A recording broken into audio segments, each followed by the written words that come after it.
Hello दोस्तों, आज हमारी class ASDP second year subject nutrition, जिसमें हमारा टॉपिक चल रहा था आहार व आहार की संतुलित आहार व संतुलित आहार की विशेषताएं, जिसमें हम पढ़ रहे थे राशन के बारे में। 4 प्रकार के राशन होते हैं, उनके बारे में पढ़ रहे थे।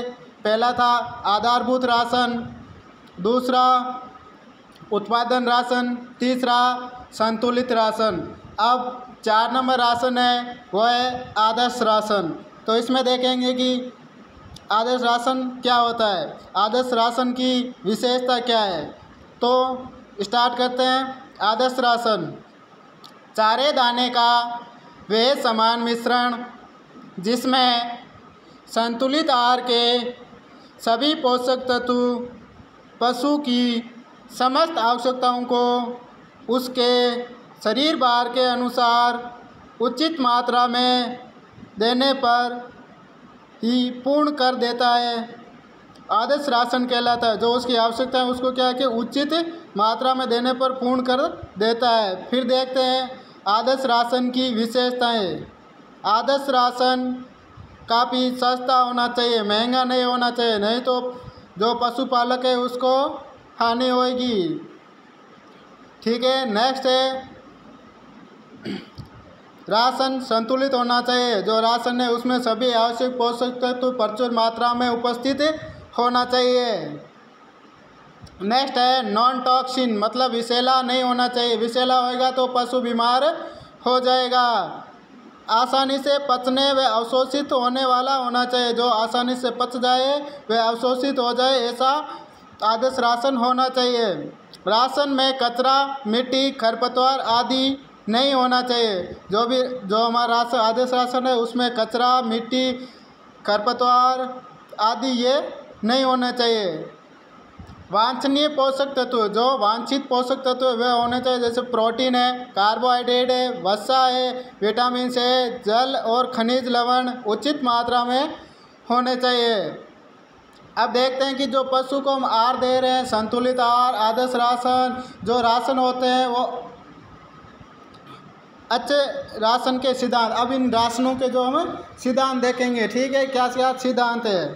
चारे, जवार, कड़बी, हरी चेरी, रिजगा आदि को काट कर खिलावे तथा दाने को दलकर, मतलब उसको पीसकर बारीक कर पशु को खिलाने से पहले भिगोकर खिलावे, जिससे कि आहार की जो पाचकता है वो बढ़ जाती है। पाचकता है वो बढ़ जाती है, जिसमें जो कि आहार व दाना होता है, जो उसमें सूचक पदार्थ है उसकी मात्रा कम हो जाती है और आसानी से पच जाता है। ठीक है। आहार में सूखा चारा तथा दाना तीनों समान रूप में होने चाहिए। जो आहार में हरा चारा है, सूखा चारा है, दाना है, वो क्या है कि समान रूप में होना चाहिए, ताकि पशु को उसकी शरीर की आवश्यकता के अनुसार जो तत्व हैं वो मिल सकें। खनिज लवण की कमी को दूर करने के लिए पशु को 50 से 60 ग्राम खनिज लवण, जो 50 से 60 ग्राम खनिज लवण तथा 30 ग्राम नमक क्या है कि पशु को प्रतिदिन देना चाहिए। आहार में हरा चारा अवश्य मिलाना चाहिए। जो आहार है उसमें हरा चारा अवश्य ही मिलाना चाहिए। नेक्स्ट है पशु के लिए आवश्यक आहार की गणना सूचक पदार्थ के आधार पर करें। जो आहार की जो गणना है वो सूचक पदार्थ के आधार पर करें। पशु को दिए जाने वाले दाने में 11 से 12% DCP तथा चारा नहीं होने की, जब उसमें चारा नहीं होता है तो उसमें दाने में DCP 16 से 18% होने चाहिए। ठीक है। नेक्स्ट है दुधारू गायों के दाने में, जो दुधारू गाय है उसके दाने में 15 से 17% DCP व 70% TDN होना चाहिए।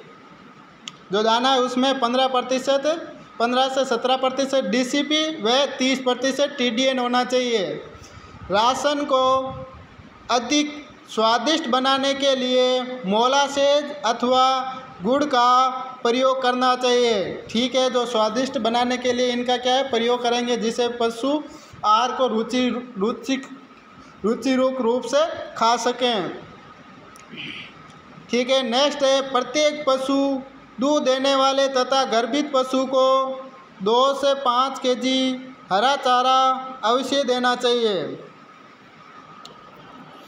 दुधारू गाय को 2.5 केजी शुष्क चारा व भैंस को 3 केजी शुष्क चारा प्रति 100 केजी शारीरिक भार पर दिया जाना चाहिए। अब देखेंगे मोस्ट इम्पोर्टेंट पॉइंट, कौन कौन से मोस्ट इम्पोर्टेंट पॉइंट है वो देखते हैं। गर्भित पशु को प्रतिदिन 2 से 3 केजी दाने की आवश्यकता होती है। ठीक है, 2 नंबर पॉइंट है प्रजनन हेतु सांड को 1 से 2 केजी दाने की आवश्यकता होती है। ठीक है, भारवाहक बैल को, जो बार डोलने वाले बैल होते हैं उनको 1.5 से 2 केजी दाने की आवश्यकता होती है। ठीक है, नेक्स्ट पॉइंट है अपना गाय के निर्वाह राशन में जो जीवित रहने के लिए दिया जाता है उसे निर्वाह राशन कहते हैं या आधारभूत राशन कहते हैं। तो गाय के निर्वाह राशन में 1.0 केजी दाने की आवश्यकता होती है। भैंस के निर्वाह राशन में 1.5 केजी दाने की आवश्यकता, जो भैंस होती है उसके निर्वाह राशन में 1.5 केजी दाने की आवश्यकता होती है। ठीक है, ये हो गए अपने राशन के बारे में। आहार व संतुलित आहार की विशेषताएं, ये चैप्टर हमारा कंप्लीट है।